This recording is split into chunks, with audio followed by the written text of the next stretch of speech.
আসসালামু আলাইকুম ওয়া রাহমাতুল্লাহি ওয়া বারাকাতুহু। সম্মানিত দর্শকবৃন্দ, আজকে আমরা জানব আহকামে শরীয়ত বিষয়ে। ইসলাম মুমিনের উপর বিধি নিষেধ আরোপ করে থাকে। এই বিধি নিষেধকে আহকামে শরীয়ত বলা হয়। আহকামে শরীয়ত হচ্ছে ৮ প্রকার। তার মধ্যে ১ নাম্বার হচ্ছে ফরজ।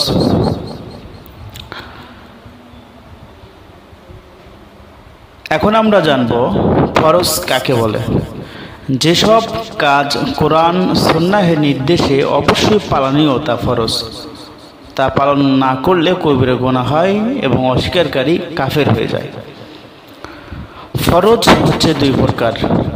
১ নাম্বার ফরজে আইন, ২ নাম্বার হচ্ছে ফরজে কিফায়া।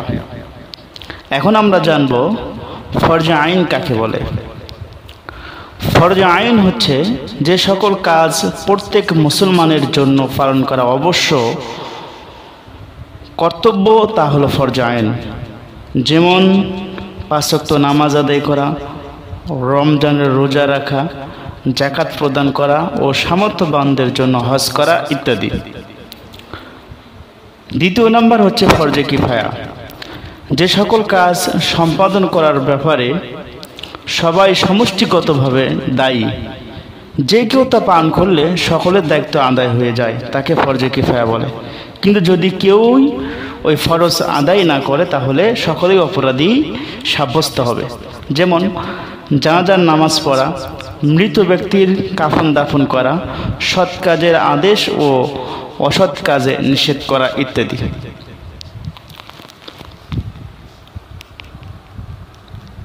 আল্লাহ সুবহানাহু ওয়া তাআলা আমাদের সকলকে ফরজ আদায় করার জন্য তৌফিক দান করুন। আমিন। ওয়া আখিরি দাওয়ানা আলহামদুলিল্লাহি রাব্বিল আলামিন। আসসালামু আলাইকুম ওয়া রাহমাতুল্লাহ।